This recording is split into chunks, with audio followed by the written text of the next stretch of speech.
Hello, hello. My name is Stacey Koprince. I am a GMAT instructor with Manhattan Prep, and I'm here to talk to you today about how to maximize your return on investment on the GMAT when taking the test. The GMAT's a test to get into business school, and the people who make the test are interested really in how you process information, how you think. That's going to be one of our themes today that we talk about. And they're ultimately interested in how good of a business person you are, since this is an admissions test for business school. And so we're going to talk how you process information, how you think. And Civic, I'm going to need your help. How do I stop the YouTube video so it's not feeding back? Sorry, guys. Since this is an admissions test. Okay, got it. Sorry, we're doing that so that I can see your live chat as you talk to me. Okay. Where was I? So they're ultimately interested in how good of a business person you can be, what your potential is. And that has implications for how they make the test.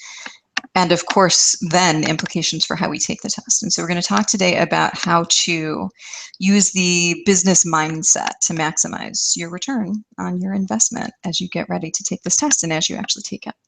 So let's dive into our presentation here. Oh, and I need to share with you guys.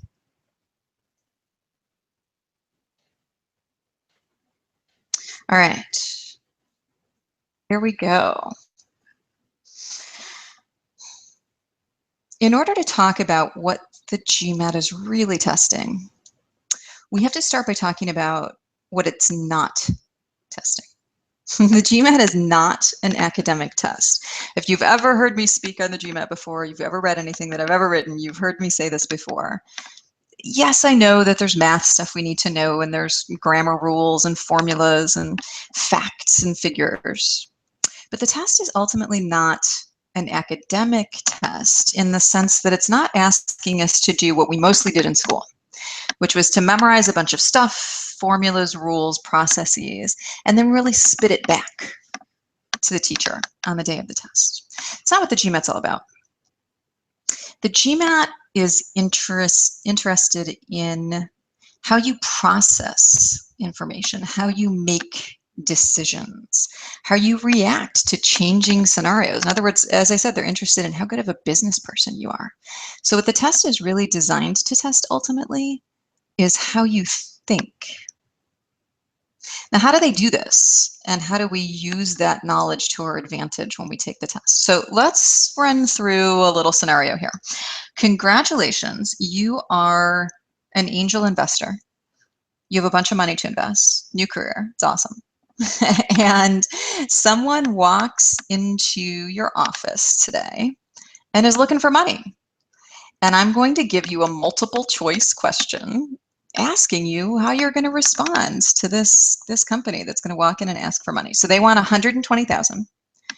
And get your fingers over the keyboard, type in, I want to see your answers come in through the live chat. What are you going to do, A, B, or C?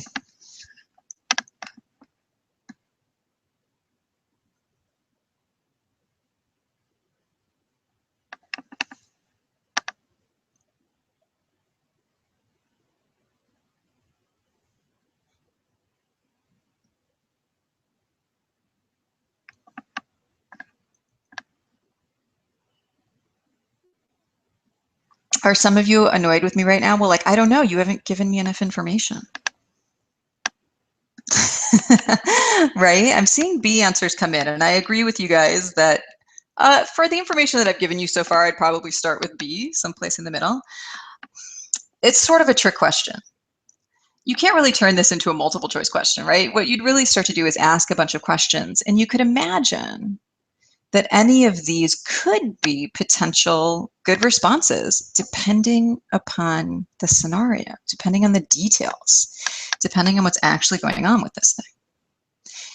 And that's the kind of attitude that you want to take towards the GMAT, even though it is a multiple choice test, is what are the different pieces of information here and how is the scenario changing as I go along to make the best decision for working my way through this test. So let's say that you go with B, right? So you invest the 60K and you tell them in 6 months, if you hit these milestones, you can get the other 60K. Okay.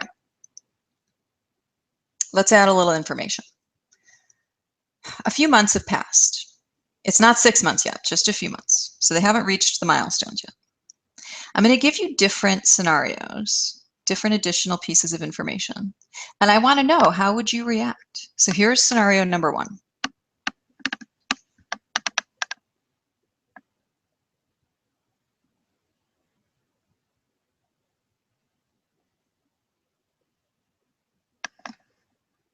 You're the investor.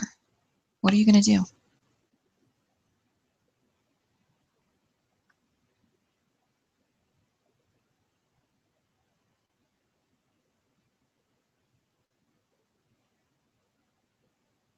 For sure, invest more, right?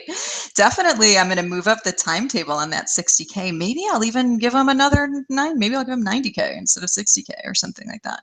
The situation has changed. And so my response is going to change. Okay, now here's another scenario. That's not what happened. It's the beta testers are not raving about the product. Here's what's happening instead. What would you do here?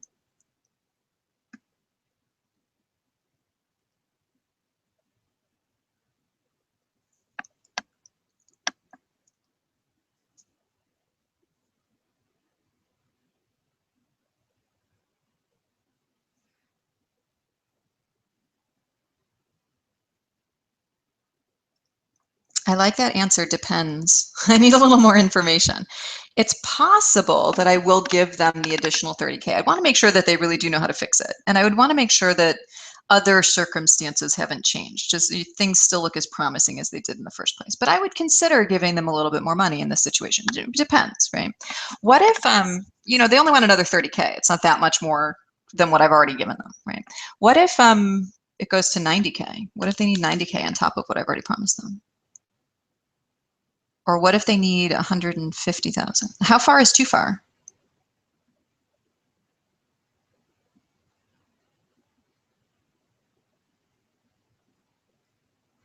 And so you can see there's some, if the situation still looks positive enough and it's only an incremental addition, a small addition, then that might be worth it. But there's clearly going to be a point where it goes too far and you're like, nope, I'm not going to keep giving you money. Sorry. All right, here's your final scenario.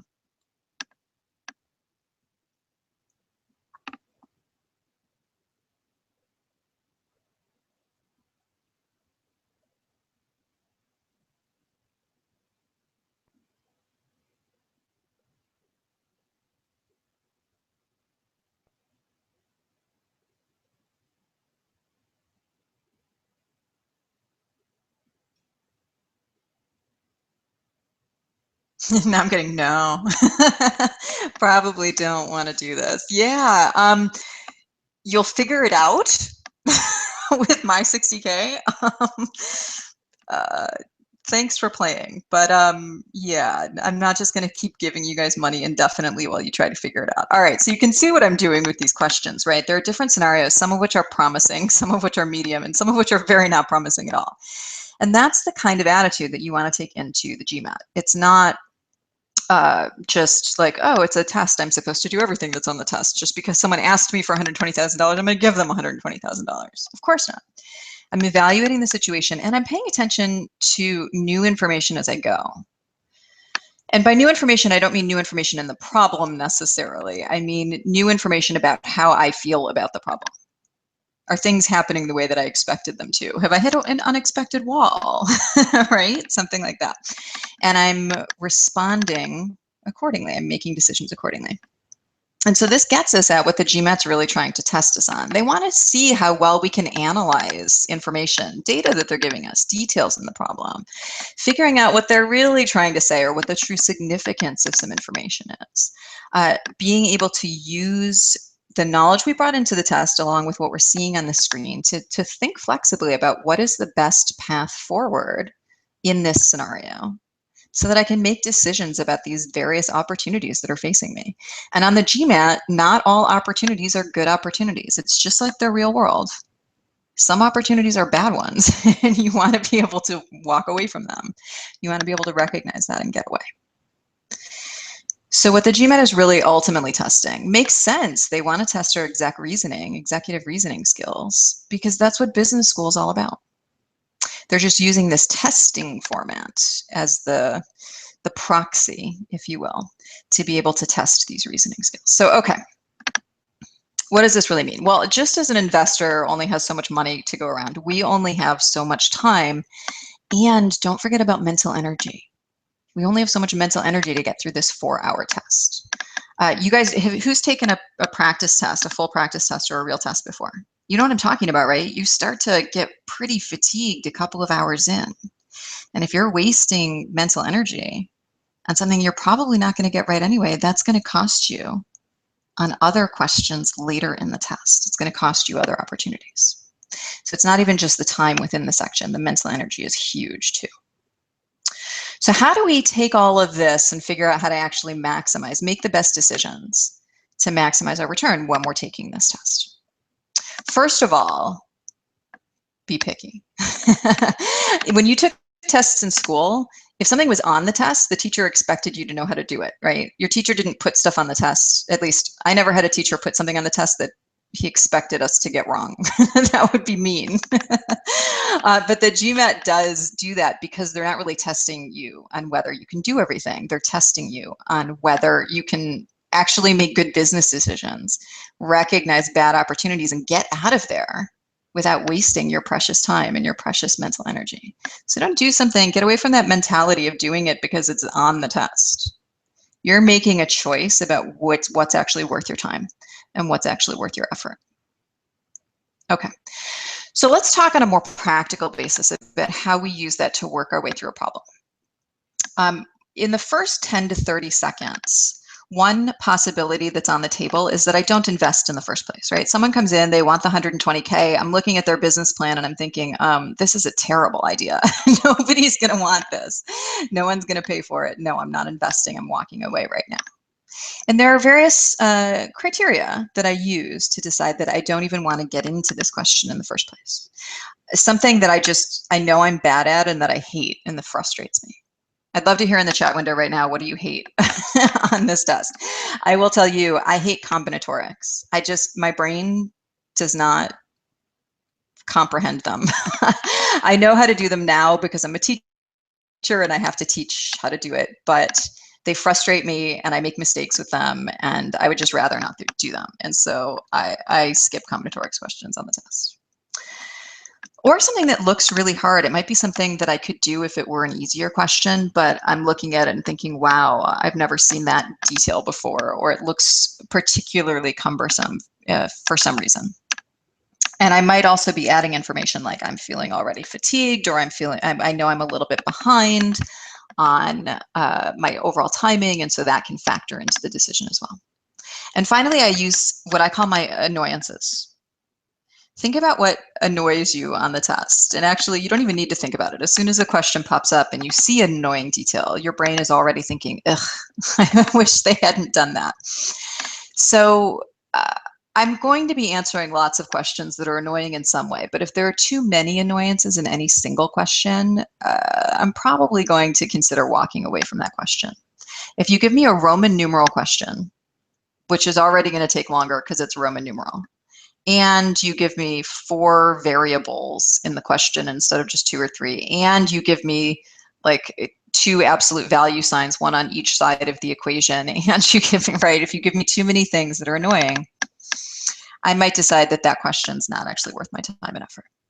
And the cool thing is that you can do this on between 4 and 7 questions in each section, in quant and verbal. And this is regardless of whether you're going for a 780 score like me, or going for a 720, or going for a 650 or a 600. You can do this on a number of questions in each section. If you're going for like a 730, 740 plus, you're going to aim for more like 4 to 5 per section. If you're going for a 720 or under, then you're going to aim for more like 6 to 7 questions per section.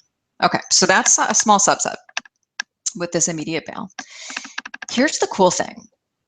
This process gives you the luxury then for all of the other questions of knowing that you're going to be able to invest a minute to try to figure out what's going on in that question. You don't have to feel pressured to rush on all of the other ones because you're saving time on these guys.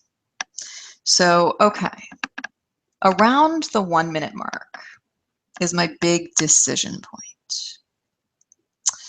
Do I understand what they're actually asking me? I mean, I'm about a minute in, right? Do I know what's going on? Do I comprehend the information? And do I have a decent or reasonable plan for continuing through with whatever else needs to happen to get through this problem? If I can answer confidently, yeah, I feel comfortable with both of those things, then this question is worth more investment.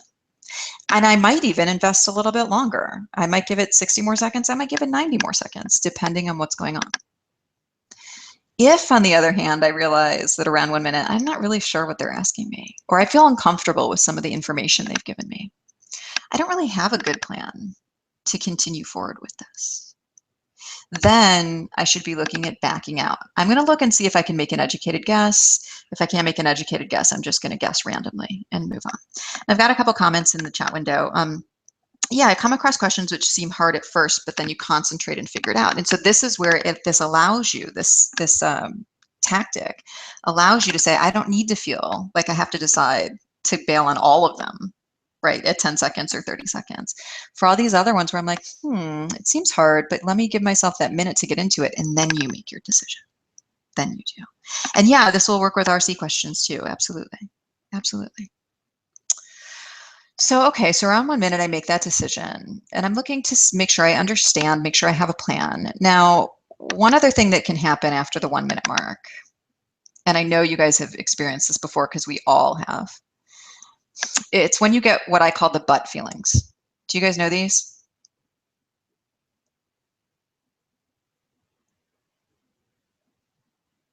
You're familiar with this, right? We've all experienced this, and we're all going to. I don't actually want you to not have these butt feelings. The butt feelings can be really useful for telling us, I don't know what's going on. This is my brain trying to convince me to pour more money into an investment that's not a good investment. Something's wrong. I don't really understand, or I don't really have a good plan, because if I did, I wouldn't be more than a minute in and still thinking I should know how to do it.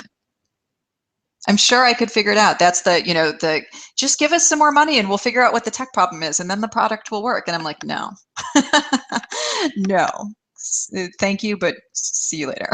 Goodbye. All right. So this is the process, if you will. I want to give you guys a question to actually try this out. So we're going to do a problem together from GMAT Prep. What we're going to do is I'm going to let you guys, I'm going to pop it up on the screen in a minute. You're going to work on it. I'm going to give you time. I'll come back up when the time is over and we'll talk about how to do the question. But I'm actually going to come back on the mic and I'm going to say decide. This is going to be around the one minute mark. I'm going to say decide. And when I do, in the chat window, I want to see one of two answers. I either want to see go, meaning I'm good, I understand, I've got a plan, I want to keep going with this. Or I want to see like stop or no or whatever, meaning nope, this one's not a good investment for me. I'm going to be able to move on. And if you give me the second one, then I'm looking for you to then type in your answer, right? Just pick an answer, commit, type it in, pretend it's the real test, and you have to put it in order to move on to the next question. Okay. All right, you ready? Do this? I have to warn you, this is a really hard question. This is a tough one. All right, here you go. Go for it.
Decide.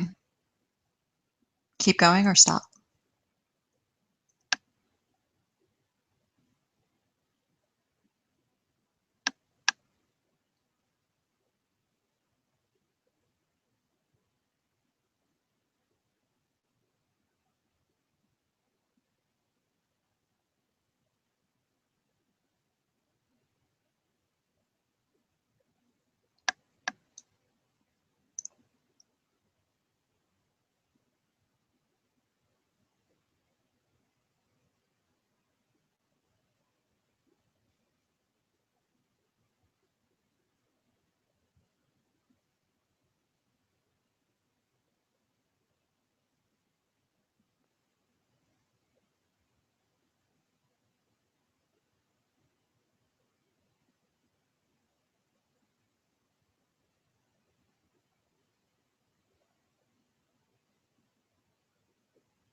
All right, we're at probably 220, 225 right now. Gave you guys a little bit of extra time because this is the kind of question where if you do decide to go, you might want to spend a little bit of extra time on this. There's a lot going on here. So go ahead and show me. If you'd like to share, you can show me what answer you got. If you're guessing, show me an answer anyway, because that's what you have to do on the real test. If you don't want to share, it's fine. You don't need to. But if you'd like to, feel free.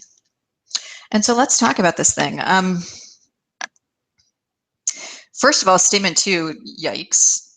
I would definitely label that an annoying statement. Wow. Okay, then there's the weird question up there. There's some significance to that. We got to figure out what that is in order to have a shot at this. Let's start with the question stem up here.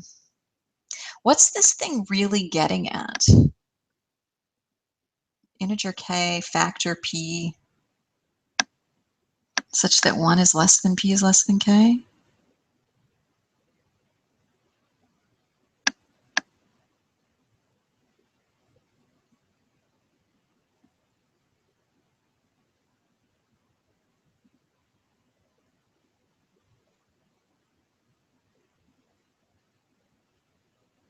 Prime, good. This is about prime numbers. It's disguising that this is really about prime numbers. Okay, how come? Give me an example of a number k for which this statement is true. A k that has a factor p such that 1 is less than p is less than k. Think of a number that works.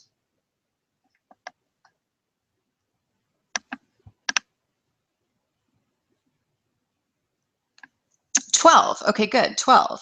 So the number 12 has a factor. Give me a factor of 12 that's between 1 and k. 6. Okay, good. So 12 could be k and 6 could be p, and therefore 1 is less than 6 is less than 12. Integer k has a factor p. Okay, good. Now, give me an example of a number for which this is not true.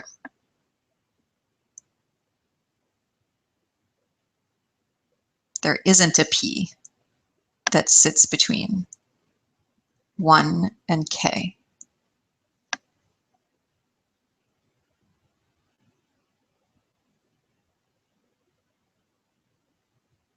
Three, 7, yeah, good. Okay, so the number 3, for example, there is no factor p that sits between 1 and 3. And 7, the same deal. There isn't a factor of 7 that sits between 1 and 7. So what this question, what this sentence is getting at is really the definition, in a weird way, of not a prime number, but what's called a composite number, which is all the numbers that aren't prime numbers. So a prime number has only 2 factors, itself and 1. Composite numbers, which are the non-prime numbers and not the number 1. So a number like 12, a composite number, has itself as a factor and has 1 as a factor, but it also has other factors, and those factors always lie between 1 and k. So if you have a prime number, the answer to this yes/no question is going to be no. If k is prime, then nope, there's no factor between 1 and k. And if k is a composite number, then the answer is going to be yes, there is a number, a factor p, that's between 1 and k. So if you can figure that out, now you've got a shot at answering this question. And I'll say for this question, there's enough going on in this question that this is not the kind of question that you're going to figure it out from scratch, having never seen anything like this before, in 2 minutes. You'd have to have encountered something before that was about this distinction about primes versus composites and how composites do have factors between 1 and k, but prime numbers don't. You'd have to have seen something like that before so that it would trigger this memory. So you'd be like, oh, right, this is that same kind of thing. Okay, so this is really about, is k prime or is k not prime? Okay, looking at the 2 statements, clearly I'm going to start with statement 1 because statement 2 is horrible. So let's go over here and take a look at statement 1. What's that exclamation point thing mean again? They're really, really excited about the fact that k is greater than 4? No. What's the math thing that's going on there?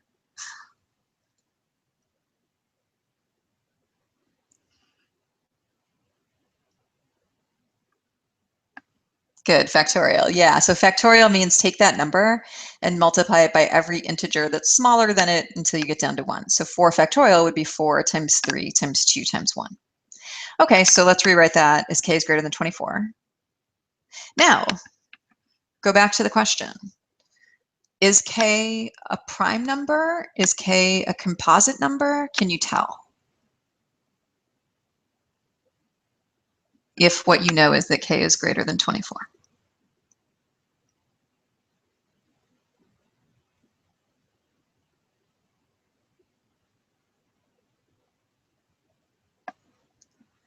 So k could be 25, and 25 is a composite number. It's got a factor 5 that falls between 1 and 25. K could also be 26 or 27 or 28 or 29. Yeah, so if k is 25 or 6 or 7 or 8, then it's composite. But if k is 29, then it's prime. And if it's 29 and it's prime, then there is no factor p between 1 and k. So this statement is not sufficient to tell us whether k is prime or composite. It could be either one. So this guy's not sufficient. We're going to cross off our top row, A and D. Sorry, guys. I know D was our most popular answer showing up in the chat window, but it's not D. And let's go take a look at our second statement. Okay, what is that thing? What's up with, like, that's horrible. What is that trying to tell us? And while you guys are telling me that in the chat window, I'll just point out, this might be the point at which you go, oh, that's not worth my time. I've narrowed it down. It's not A or D. It's either B, C, or E. That's going to take me like another minute or so to figure out. Not worth my time and effort. I'd rather guess between B, C, and E and move on. That would be a very fine decision to make at this point. But if you're going to move forward with it, what is that horrible thing?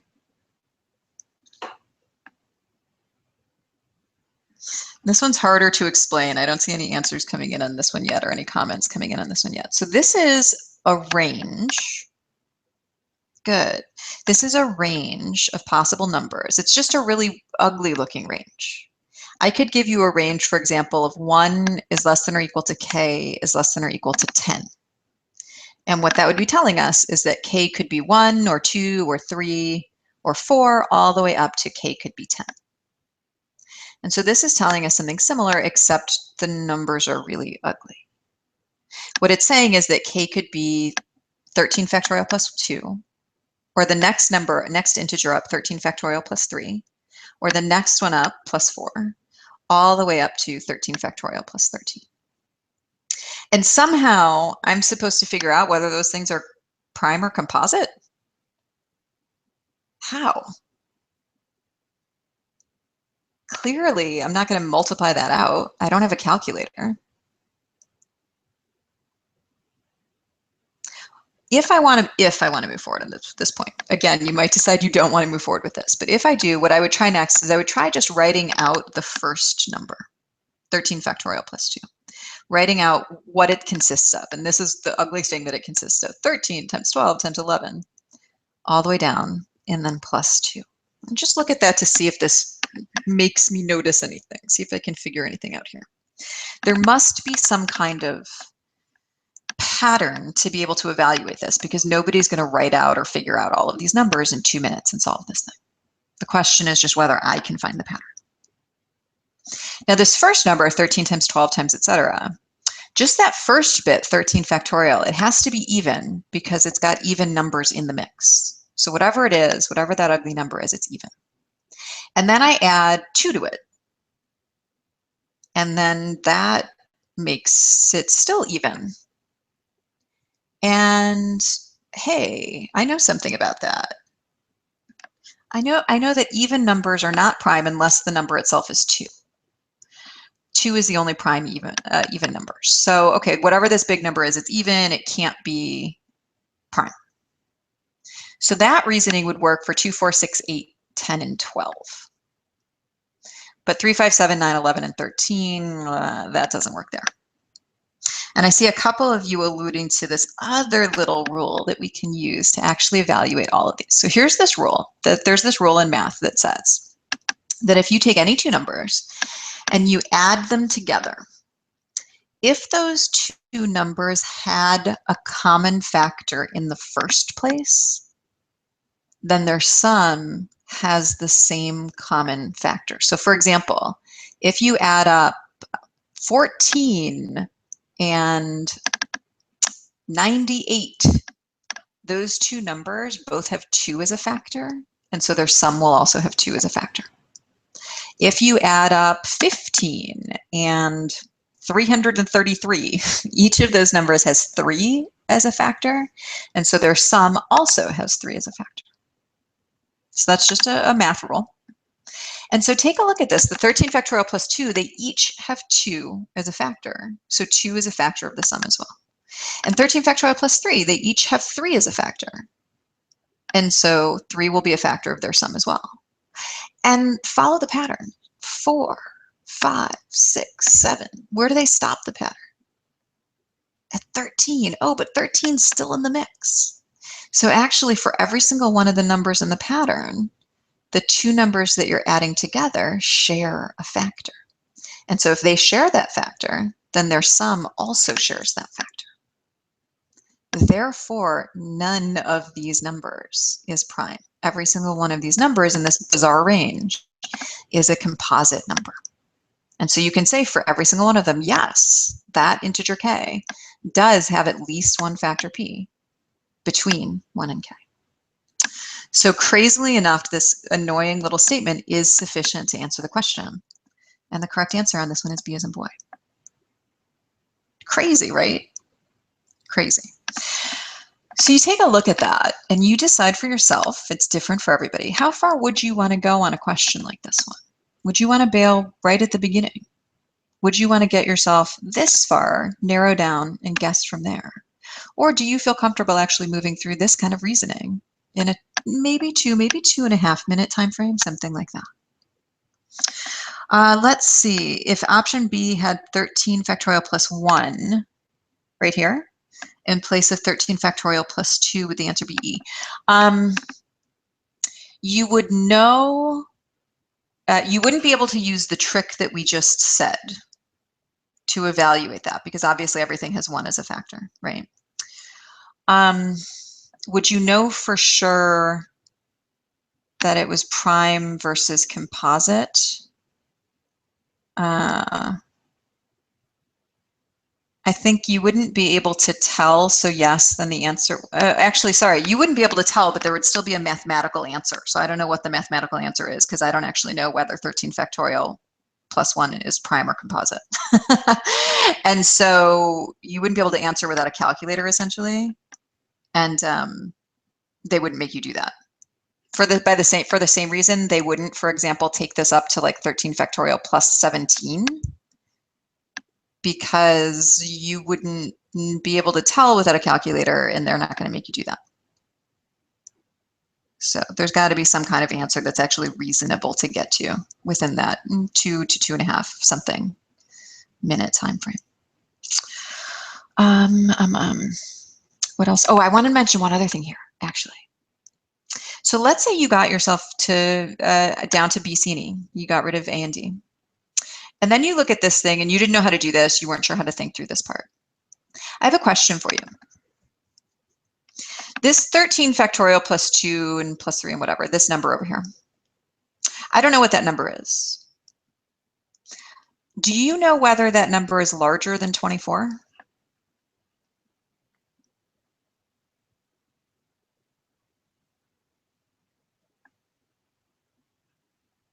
So whatever that bizarre number is it larger than 24?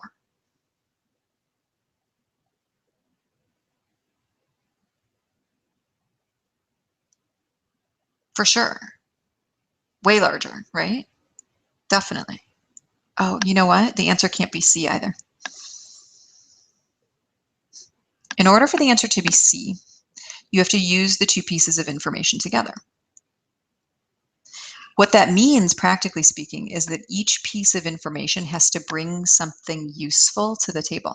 They each have to contribute something because you're required to use them together in order to solve. Well, if you already know from this statement that k is greater than 24, then this statement doesn't add anything new. It doesn't add anything useful to statement 2.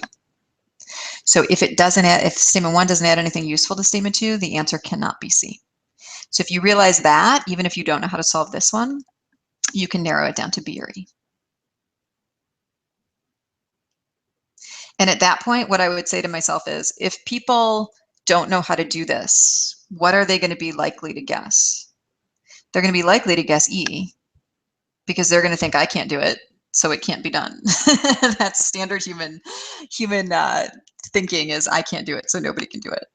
And so most people will pick E. Well, I don't want to pick what most people will pick. On a hard question, that's not the right answer. So if I had to guess, I would guess B. But at the very least, if I understand this principle that the two statements each have to contribute something separately, and if they don't, then it can't be C. All right, guys. I'd love to hear in the chat window if you see something like this in future. Where are you going to make that decision? All this decision-making stuff that we've been talking about.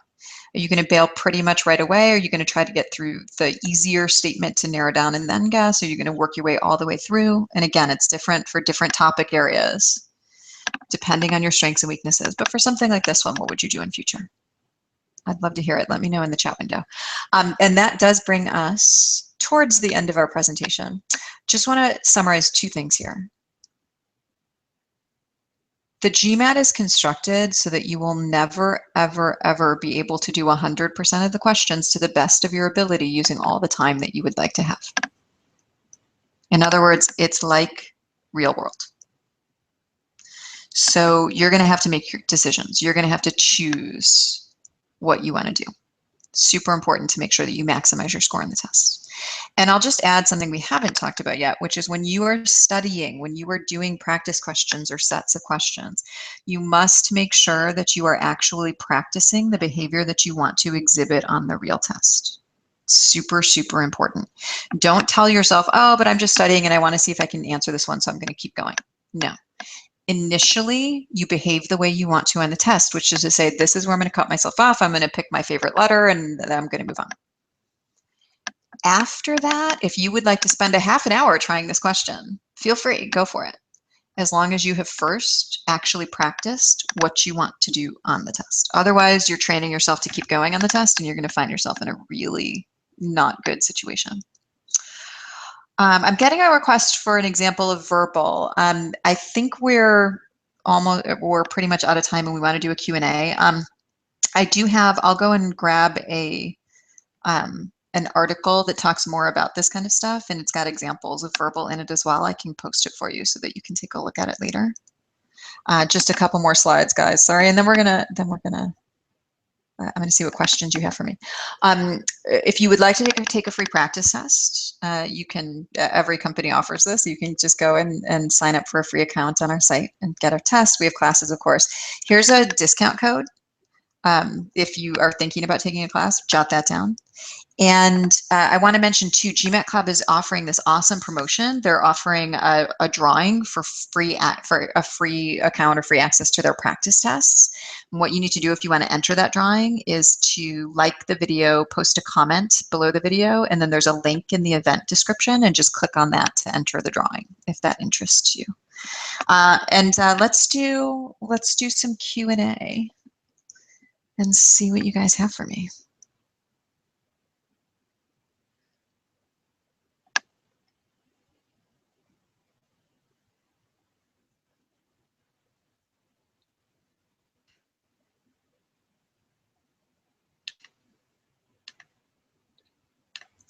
Okay, I see a question in the chat window. What about people who score 800? Do they get all the questions right? No, nobody gets all the questions right. Even at an 800 level, you are missing. You're not missing as many questions as other people are in the test, but you're still getting probably maybe 10 to 15% of the questions wrong instead of more like 40%, which is more usual. If you've scored a 720, is it worthwhile to retake? That's an admissions question, which is getting a little bit further from my knowledge. I will say for most schools, probably not. The one place where that could be an issue is for the few schools that have an average that's higher than 720. There are a few schools now whose average is closer to 730. Stanford, Harvard, maybe one more.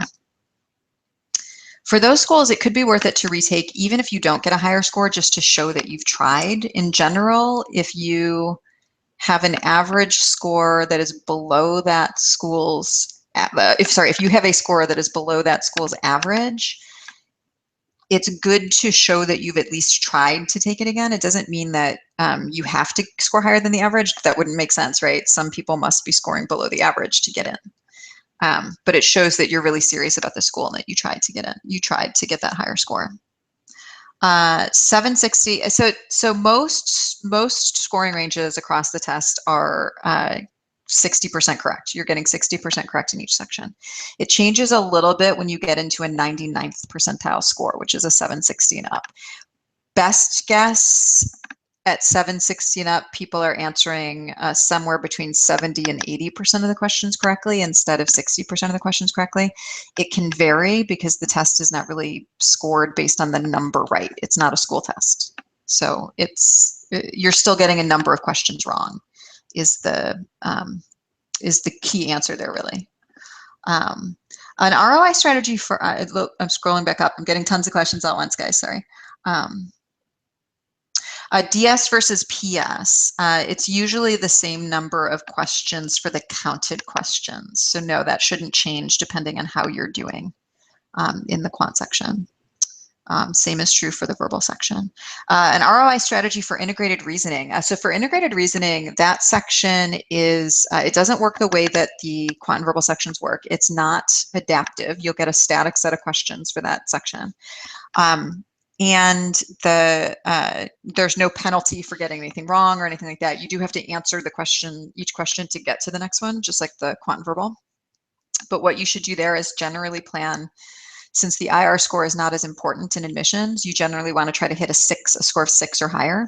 And so aim to, if you feel better about IR, if you kind of like IR, aim to guess on maybe 2 out of the 12 questions, choosing the ones that look the most annoying or hardest to you as you go through. And if IR you're not a fan of it and you don't want to spend that time and energy there, then look to guess on 3 to 4 questions in the section. You can do that and still get a score of a 6 or maybe a 5 if you do decently on the remaining questions that you do answer. Let's see what else I've got here. Likely behavior to get to 99th percentile. So first of all the stuff we've been talking about today, actually being able to make good decisions about what to do and what not to do. The other thing I'll say is a big factor in being able to score a 760 plus kind of score on this test is something that I alluded to when we were talking about that problem that we did, which is that so my ability to score well on this test is not because I have some magical ability to see a completely new problem that I've never seen before and I just know what to do and I can do it. And it's not even that I can think in 3 seconds and figure it all out and, you know, whatever. It's that I have studied the tests in a way that I'm picking up on or learning how to read the clues that they're leaving for me to be thinking about a certain kind of path or to realize that they're asking me about a certain kind of thing. So the problem that we did, the question stem that was getting at, is this a prime number or a composite number? I've seen that same question in 3 or 4 different formats and formats that look very different from the one that we saw there. But the format always came down to this underlying idea of, is there a factor between 1 and the number? However they wrote it, however they figured out how to present it to me, it always came down to that same principle of whether or not there's a factor between 1 and itself or whether there are no factors between 1 and itself. And so I've trained myself to not just when I see something just like something I've seen before to know what to do with it, but to get down to that underlying level of what the question, what the principle is that's really being tested, so that I can recognize it or figure it out even when they give it to me in a different form, using different words, you know, that kind of stuff. So that's important. That's a crucial skill to be able to get up to that level. I'll also mention on the verbal that when you get to the highest level questions, the hardest questions, most of the time what's getting really hard is distinguishing between the correct answer and one or possibly even two very tempting wrong answers. What really ratchets up in difficulty is how to pick out how to not fall into traps in the answer choices.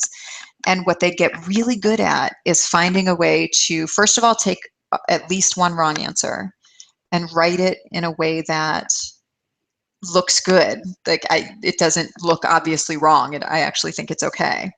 And they find a way to write the correct answer in a way that makes it look less good, that makes me doubt something about it, even though it's okay. And so one of the things that I spend a lot of time doing and studying when I'm looking at questions is on harder questions where you know, I'm tempted or even do pick the wrong answer. What was it about the correct answer that made me doubt it and that made me either cross it off or think about crossing it off? And now I know that whatever that was, that's a trap, and I shouldn't use that kind of thinking in future. I should avoid going down that path. And also for wrong answers that are tempting, the same thing. How did they make it look good, even though there was actually something wrong with it? Of course, I'm going to study what was the thing wrong with it so that I can find that next time. But also, how did they make me fall into the trap or make me overlook whatever was wrong with it to make me think that this wrong answer might actually be the correct answer? That is huge for verbal, to be able to get up into the 90th plus percentile in the verbal section of the test. I'm going to kick some of these questions to our forums because they're too long to answer. This question about what would I do? I've got 3 months. I've got an initial diagnostic at a certain level, etc. That's a great question to ask on the forums so that we can actually dig into the details of the data and of your case to figure out what you should be doing here. I don't know a ton about, yeah, thank you. I don't know a ton about admission stuff. I'm sorry.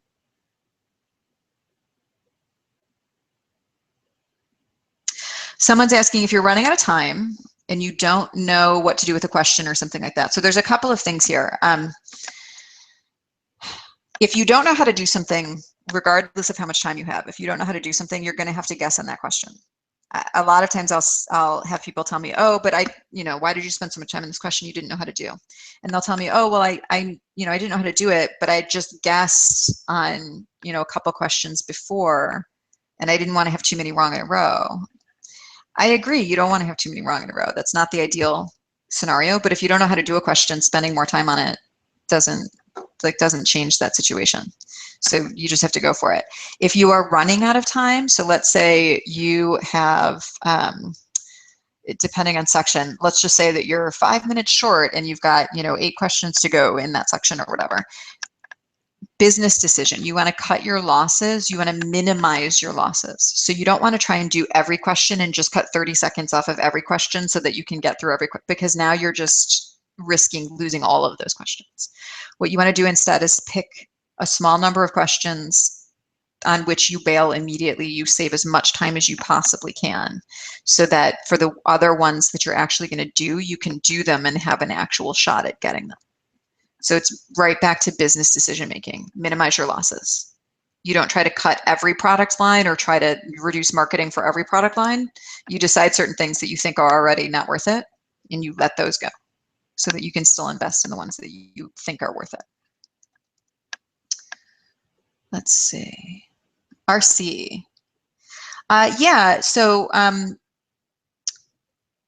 for RC, if 1 out of 3 or 4 questions are correct, so within RC, they'll give you 3 or 4 questions. Each question is counted separately in the overall scoring algorithm. So there isn't in that sense, it doesn't matter, you know, which ones you get right or how many you get right. If you get 2 right, it's 2 right. It's just like getting 2 CRs right or 2 SC questions right. The annoying thing about reading comp is that you have a whole string of questions in a row that you could potentially get wrong because you didn't understand the passage or something like that. If you find yourself really behind on time, or if you dislike RC and that's something that you'd be interested in skipping or letting more of those go, what I usually recommend is that you don't skip an entire RC passage unless you have to, because you're running out of time or something. That you try, if you get an RC passage that's just horrible, technical, really hard to understand, change tactics, business decision, just go for the big picture, just try to find the main idea. Don't worry about worry even less about the details than you already would have, and go to try to answer the main idea question, and then guess on the remaining questions. And as you're looking at that passage, do take a look too. It might be the case that you decide, oh, well, paragraph 1 isn't too bad. It's really paragraphs 2 and 3 that are terrible. Or paragraph 2 is terrible, paragraph 3 is okay again. So you can again choose, I'm going to do questions that are about the paragraph that I think is okay, but any questions about this paragraph over here that I hate, I'm just going to guess immediately and move on. So you can be picky within reading comp the same way you can for any of these other question types on the test. Someone talking about making flashcards from my suggestion in the article. Are you talking about the second level? So there's an article that I've written that talks about the second level of GMAT study. And it talks about what I call knowing the code. This is a great way to get better at the higher level stuff that I was talking about earlier, that you need to get a really high score on the test. The idea is that you set up flashcards in the format. On one side, it says, when I see. And on the other side, it says, I'll think or do. And the idea is that you're trying to understand how to decode what the GMAT is really telling you or really hiding from you. So the problem that we did earlier today, for example, you wouldn't just write that question stem or the whole problem, because you're not going to see that problem or even the exact language from that question stem. What you would do is figure out, if I see a question that's mentioning integers, factors, multiples, something along those lines, so that we're getting at divisibility. And I see it asking about factors between 1 and a number, or factors between 1 and itself somehow.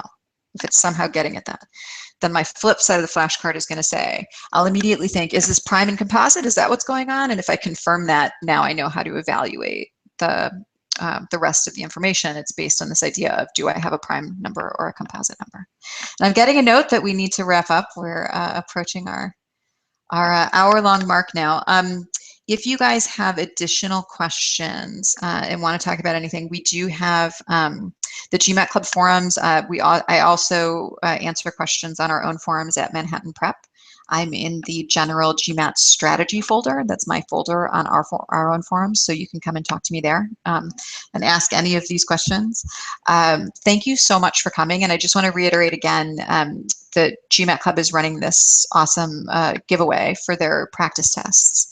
And if you'd like to be in the running for that, if you'd like to be in the drawing, then what you need to do is like the video, post a comment underneath the video, and then go look in the description of the video for the link to enter yourself into the drawing. And thank you so much for coming, guys. Good luck with your studies. Good luck on the GMAT.